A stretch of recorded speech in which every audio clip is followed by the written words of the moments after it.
So, I always say seeing is believing. So we have today for you a live demo.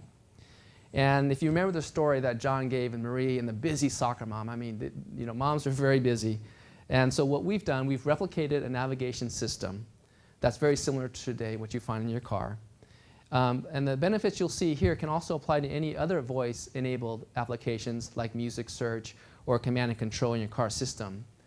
So now what I'm going to do is ask Michelle to come back up.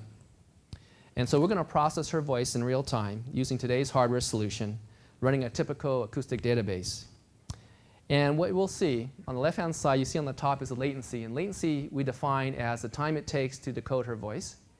And on the bottom is the CPU load in terms of how much resources were used to decode her voice. And then what we have also on the right-hand side is Google Maps. So what she actually says in the address will be decoded and shown up on the Google Maps.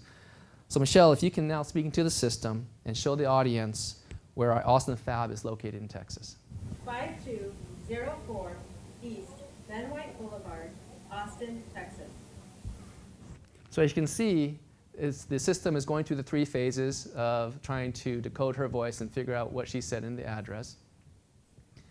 And it took 8.7 seconds for latency to determine that.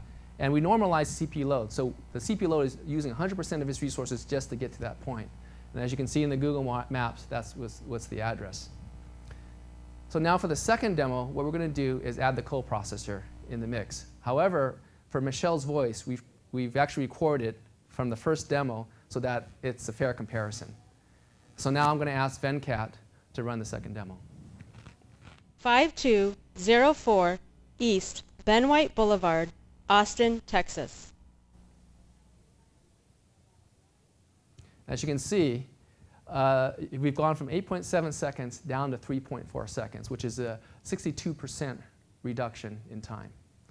At the same time, you see the CPU load reduction go from 100% down to 49%, which is a 51% reduction in time. And this is huge. This is what Michael's been talking about, how the processing power is so important so you can get the best user experience. So what does this mean for Marie? Marie can get to her they can decode where she wants to go to the soccer field or to Starbucks 50% faster, or in this case, 62%. At the same time, the CPU is free to do other things, like John said, music search or watching videos. So this is a huge benefit from the user experience.